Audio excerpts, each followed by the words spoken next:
Hello friends, welcome to our channel, Target Achievers Coaching Institute. Big news, our brand new course for Uttarakhand Patwari Video and Lekpal exam is launching in just few days. Here is everything you all need to know. Course के समस्त प्रतिभागियों तथा होने वाले प्रतिभागियों, आपका target achievers में स्वागत है तथा हमारी आपको ढेर सारी शुभकामनाएं। टारगेट अचीवर्स आशा में निराशा में आशा है, आशा में प्रबल आशा है और आत्मविश्वास है कि आप जिस भी परीक्षा में प्रतिभाग करने जा रहे हैं उसमें आप निश्चित रूप से अपना पूरा प्रयास करेंगे और जब पूरा प्रयास करेंगे तो आपको सफलता अवश्य मिलेगी। हमारा सहयोग मार्गदर्शन सदैव आपके लिए रहेगा और मेरा बड़ा छोटा सा परिचय है, ये आप समझ सकते हैं कि मैं आपका शुभ चिंतक हूं। आज हमने ऐसे विषय को लिया है जिसका कि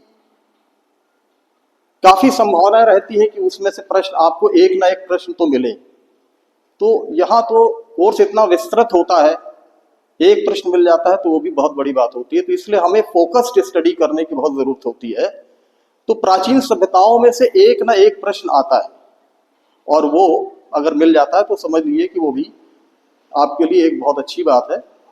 और बाकी तो हम आपको वर्कशीट्स देंगे, प्रैक्टिस सेशंस देंगे और आपको कुछ पेपर्स वैसे भी देंगे कि जो आपको काफी मदद करेंगे आपकी सफलता में। तो सभ्यताओं की जब हम बात करते हैं तो भारत के परिप्रेक्ष्य में पाषाण युगीन सभ्यताएं आती हैं, फिर ताम्र युगीन सभ्यताएं आती हैं और इसके बाद फिर आयरन एज आ जाती है, यानी कि लौह युग की सभ्यताएं, जो कि हमारा जो एक्चुअल जो प्राचीन इतिहास है उससे ज्यादा जुड़ा हुआ है। और हमेशा जो भी हम औजार, जो भी मेटल का प्रयोग करते रहे हैं तो उसने बहुत बड़ा परिवर्तन लाया है सभ्यताओं के विकास में, सभ्यताओं के विनाश में। पाषाण युगीन सभ्यताओं को तीन श्रृंखला में विभाजित किया गया है: पूर्व पाषाण, मध्य पाषाण और नवपाषाण युग। नवपाषाण युग लगभग ताम युग के साथ साथ मिलता हुआ लगभग 4020 साल पहले की सभ्यताओं में आता है और लगभग वहां पर आते आते फिर वो पाषाण युगीन वो समाप्त हो जाती है और ताम्र युग आरंभ हो जाता है। तो पूर्व पाषाण में जो है स्टोन यानी कि पत्थर के औजार बनते थे, पत्थर, और उस समय में मुख्य जो काम था वो शिकार करना और खाने की व्यवस्था करना और लोग गुफाओं में रहते थे।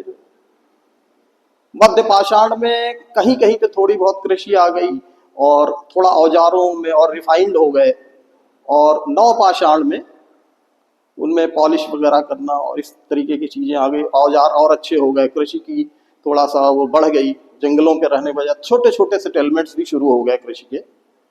और ताम्र युगीन सभ्यता में हमारी जो है सिंधु घाटी सभ्यता आती है। तो सिंधु घाटी सभ्यता लगभग ये 1000 किलोमीटर उत्तर से दक्षिण की ओर ये पूरी फैली हुई थी, सिंधु नदी तथा उसकी सहायक नदियों के आसपास जो है। और सिंधु नदी सभ्यता जो है ये प्राचीन नगरीय सभ्यता थी। तो नगरों का उस समय प्रचलन था और प्राचीनतम नगर जो हमको मिलते हैं वो सिंधु घाटी सभ्यता में मिलते हैं।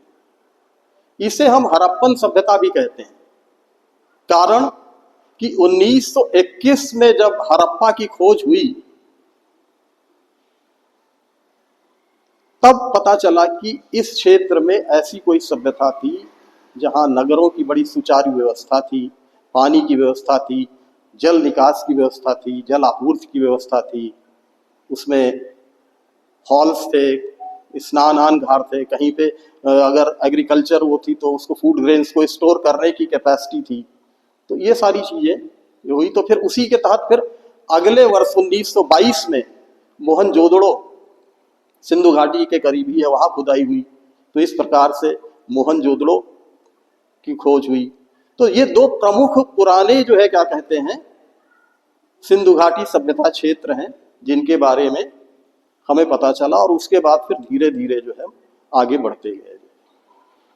अब अध्ययन का विषय देखा जाए तो इतिहास में ही भूगोल है, उसी में इकोनॉमिक्स है, साहित्य है, मूर्तिकला है, और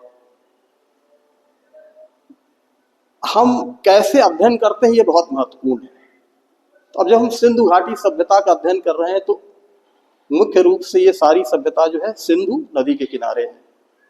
तो सिंधु नदी का उद्गम क्या है अगर हम जान लेते हैं तो उसमें कोई बुराई नहीं है, आपको जागरूक रहना है। सिंधु घाटी के जो सहायक नदियां हैं उसके पश्चिम में है या पूर्व में है, ये आप जान लेते हैं। तो ये सारी चीजें जब आप मैप देखते हैं तो एक छोटे से दृष्टि अवलोकन से ही आपकी इंफॉर्मेशन बढ़ जाती है।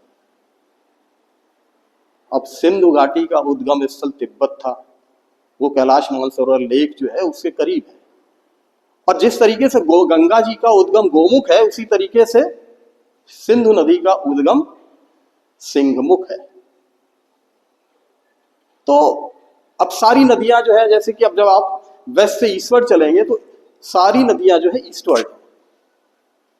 तो ये जब आप मैप देखते हैं तो आप उसको आप देख लीजिए, तो आप देखेंगे कि झेलम है, फिर चेनाब है, फिर रावी है, फिर सतलज है, ब्यास है। तो ये कभी कभी ऐसे भी प्रश्न आ जाते हैं, लेकिन आपके स्तर पर हो सकता है ऐसे प्रश्न आए, डायरेक्ट प्रश्न आ जाए। तो सिंधु घाटी सभ्यता के जो मुख्य शहर थे जिनकी बाद में भी खोज हुई, तो हड़प्पा और मोहनजोदड़ो तो मैंने बताया ही आपको। इसके अलावा लोथल, धौलावीरा और कालीबंगा, राखीगढ़ी, तो इस तरीके से ये कुछ मुख्य स्थल हैं। तो आपसे हो सकता है सीधे सीधे पूछा जाए कि कौन सा सिंधु घाटी सभ्यता स्थल है।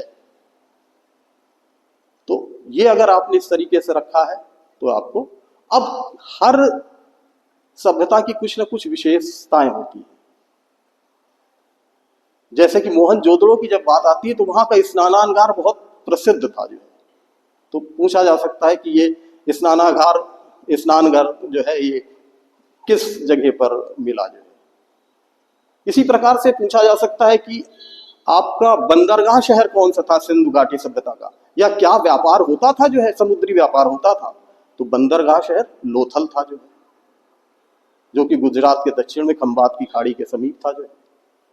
तो इस तरीके से आपको जब भी पढ़ना है तो बड़ा जागरूक रहना है, और हमारा प्रयास रहेगा कि हम ये पूरे विस्तार को बहुत ही संक्षिप्त स्वरूप में आप तक इस परीक्षा के लिए लाएं, क्योंकि इसमें सीधे प्रश्न पूछे जाएंगे। लेकिन हमारा उद्देश्य यह भी है कि आप यही ना रुके, आपकी सीढ़ी ऊंची होनी चाहिए।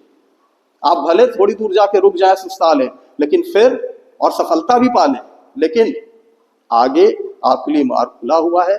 आप हमेशा आगे बढ़ते रहिए, यही हमारी शुभकामनाएं हैं, यही मेरी भी कामना है, और यही हमारे जो है क्या कहते हैं टारगेट अचीवर्स का प्रयास है, यही हमारा लक्ष्य है। तो अभी चूंकि ये डेमो क्लास थी तो हमने आपको बहुत ज्यादा विस्तार में और बहुत ऑर्गेनाइज तरीके से चीजों को नहीं किया, लेकिन जैसे ही जब हमारी क्लासेस शुरू होंगी तो हम इस चीज पर फोकस करेंगे और आपको संक्षेप में सारा ज्ञान दे देंगे, और जो भी आपको क्या कहते हैं उसमें प्रश्न मिलेगा वो आप भली भांति उसको उत्तर दे सकेंगे जो है। तो इसी के साथ मित्रों, आज मैं पुनः आपसे कहूंगा कि टारगेट अचीवर्स, निराशा में आशा है, आशा में प्रबल आशा है, और प्रबल आशा में आत्मविश्वास है आपका कि आप भविष्य में कुछ करके गुजरेंगे। धन्यवाद।